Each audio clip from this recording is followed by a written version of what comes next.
The hotel crouched under a yellowing sign at a bend in the road. Rain had made the pavement reflective, and the night felt thin. I was tired enough to believe a bed could fix everything. The clerk gave me a brass key with a thumb-war number. "Room 3, he said without smiling.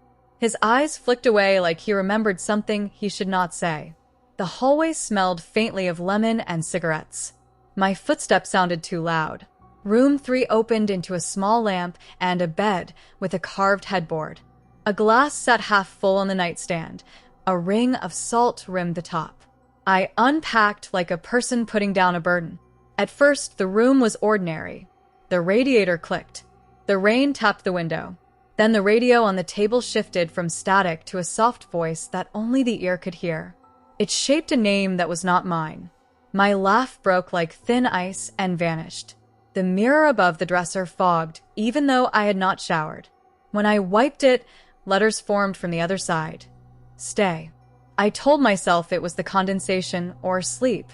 I told myself to leave. I did not. Curiosity is a quiet hunger. I found a photograph inside the wardrobe, folded and warm as if it had been pressed between pages. It showed the hotel decades earlier, a lobby full of faces in Sunday clothes. Someone had written on the back, "We kept it warm." Under that line, in smaller script, "We keep the ones who forget to leave." A shadow settled at the edge of the bed. It shaped into a man in a suit that had seen too many winters. He sat like a person folded into a chair and watched me with eyes that reflected the lamp but did not belong to anything alive. When he opened his mouth, the room made the sound for him, a chorus of small noises and a child's laugh tangled with a train whistle. He pointed at the photograph. Behind the bellboy, near the staircase, a small figure leaned on the banister. The face was mine and not mine. My chest hollowed. The hallway outside felt very far. I tried the door. It stuck as if reluctant to be used. When it opened, the clerk looked up from his desk with polite fatigue. He asked after my night. I wanted to tell him about the man and the mirror and the writing. Instead, I muttered something and left into the rain. After I left the hotel, ordinary things returned slowly. I made coffee in the mornings. The plant on my windowsill continued to bend toward light. Yet nights sometimes felt like the thin glass of the hotel mirror. Once, in a bathroom at home, a corridor appeared behind my reflection for the briefest fraction of a second. A lamp glowed at the end, and a figure sat on a bed's edge and nodded. I kept the photograph folded in a book for a long time.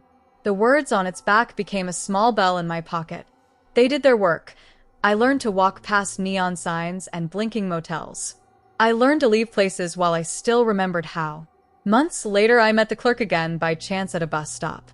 He did not remember me, and maybe he had never meant to.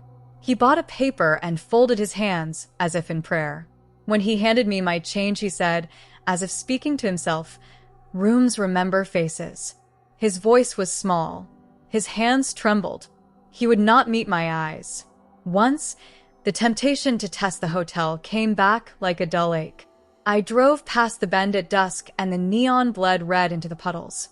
The hotel looked exactly as it had, a box of light with a tired smile. I turned my wheel and kept going. The memory of the man in the suit, patient and accurate, kept me anchored. There is a simple way rooms gain power. They want occupants more than they want furnishings. They learn voices and the weight of wrists on nightstands. Empty rooms are hungry rooms. The photograph's warning was not superstition, but a fact observed by the sort of place that keeps calendars under pillows. If you ever find yourself offered a brass key by hands that tremble, take the street instead. Walk until the town is a smear of taillights and the air tastes like someplace you've never slept. If a mirror spells stay, wipe it clean and hold your name in your mouth like a lifeline. And if you have already stayed, tell someone. Tell a friend to check on you at sunrise. Some places keep people not out of malice, but out of the simple and patient routine of remembering. They're very good at it. They only need one thing to work, a person who forgets to go. I still wake with that night like a weight on my chest. It is rarely a scream. Often it is quiet, a name breathed in static, a lamp left burning like a courtesy. The memory taught me to leave before rooms learned my shape. Leaving became a practice motion, like lacing shoes or closing a door on purpose. Friends ask why I avoid late road trips. I say trains feel safer. Motion argues against places that learn you. Sometimes I pass the bend where the hotel stands. I slow, feel the old pull, and drive on. The man in the suit visits my memory like a careful neighbor. He is not cruel. He keeps accounts. Remember, rooms that ask you to stay are not kind. If a mirror spells stay, wipe it until your fingers ache and say your name aloud. If a radio breathes a name that is not yours, stand, turn the brass key in your hand, and walk toward the light you already own and go home.